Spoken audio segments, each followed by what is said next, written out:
Many of us have been Christians for a long time, but in our walk with the Lord, we find ourselves doing everything right, going to church, doing our devotions, sharing our faith, but something just doesn't feel right. Something is missing.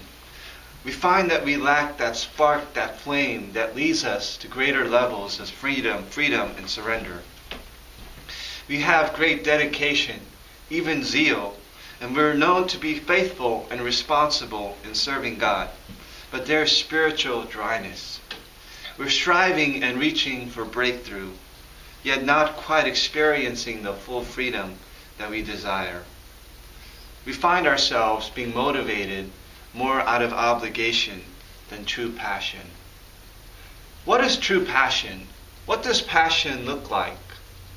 There was a time in my life when I felt encumbered by my limitations and my weaknesses. I was feeling boxed in.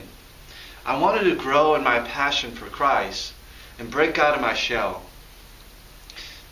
I kept asking myself, what does it mean to have passion for Christ?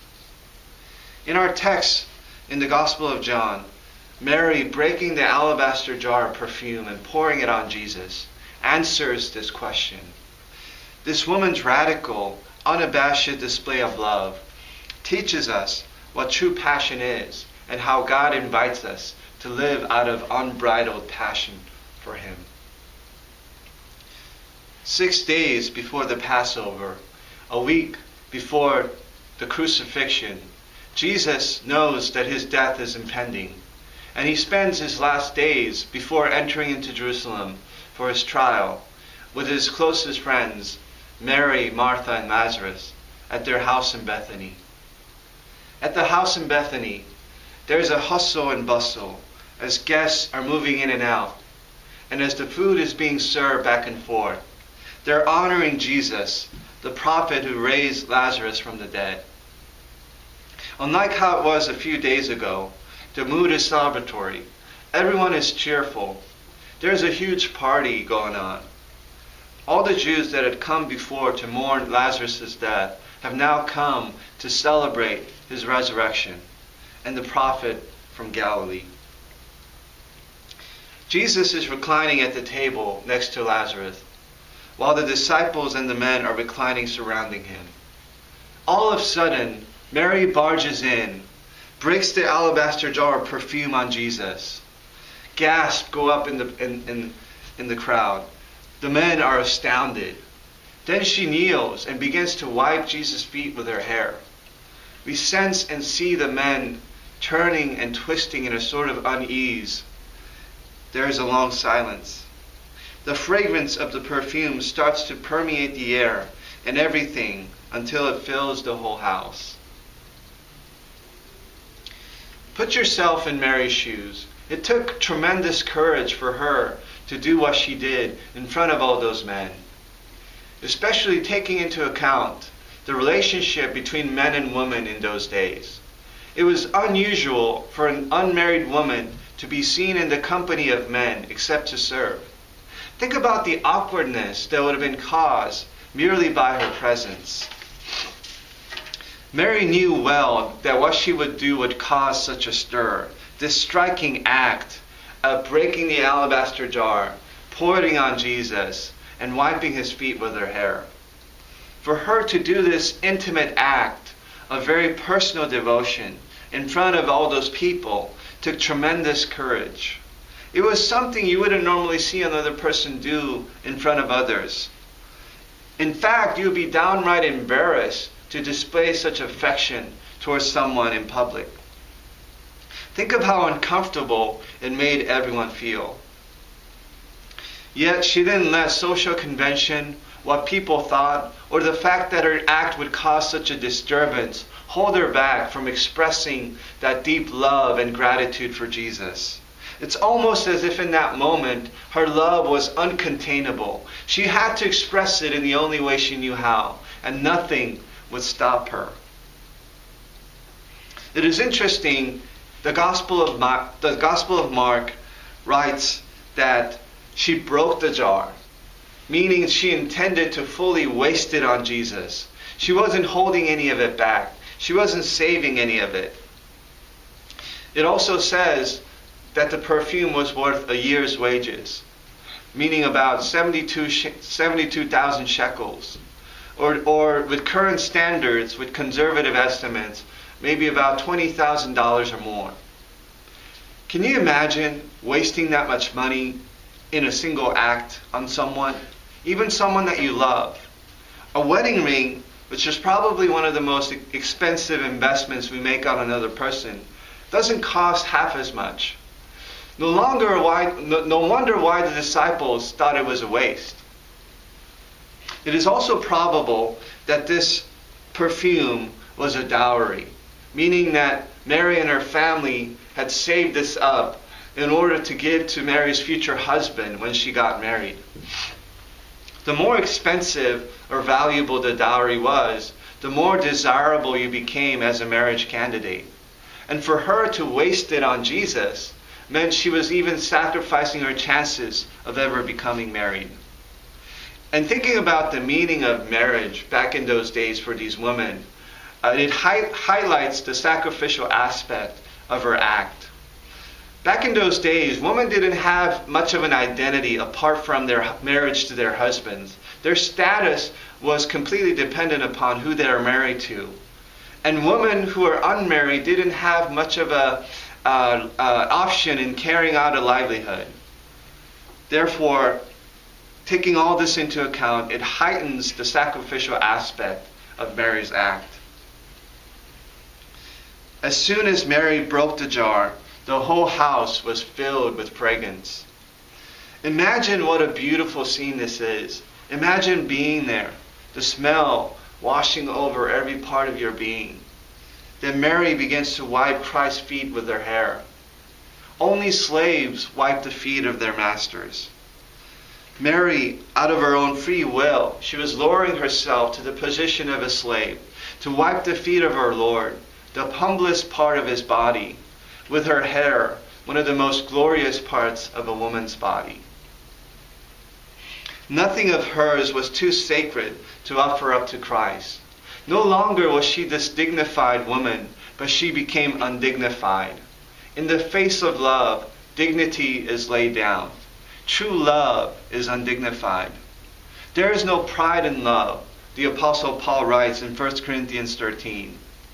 Love does not let us remain composed, sitting proud and upright in our seats. No, it is raw. There is a certain nakedness to it, where you're stripped of your ego and you become vulnerable. It moves us to radical action and to do foolish things. There is another person who displays such passionate heart of worship before the Lord. King David, as he was bringing the Ark of the Covenant back to Jerusalem, was dancing naked before the Lord with all of his might. In that moment, he was no longer a dignified king. He became simply a worshiper, stripped of position and pride before the King of Kings.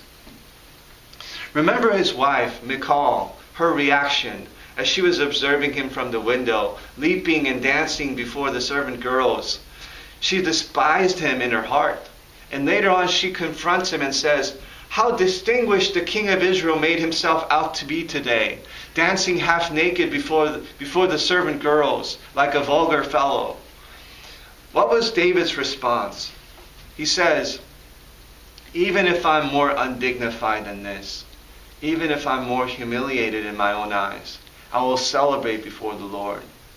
See, he didn't care about what people thought of him. He didn't care about maintaining a kingly stature, remaining composed. No, he wanted to express his passion for God. He was joyful that the presence of God was coming to Jerusalem, the city where he would reign.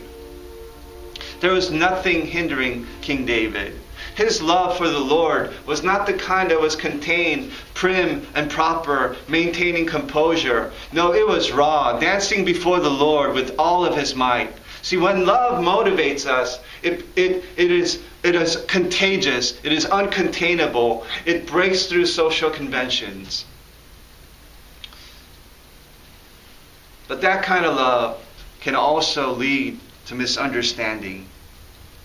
When our love for Christ goes from mediocre to passion, that's when the world starts to take notice and our love begins to cause a disturbance.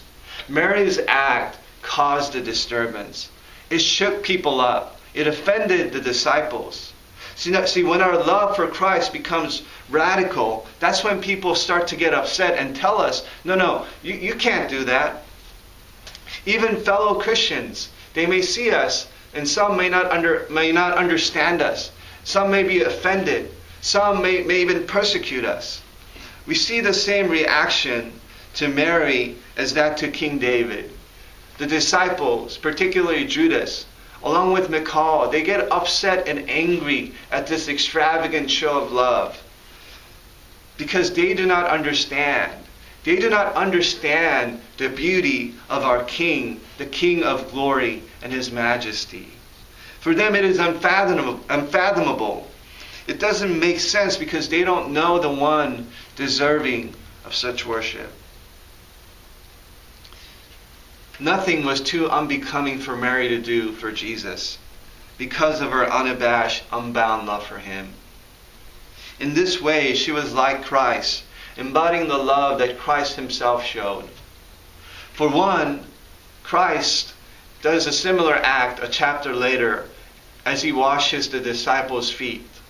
But more importantly, He was completely stripped of His dignity when He was crucified naked on the cross. God hung there undignified, naked before a world that He loved, and made His confession of love.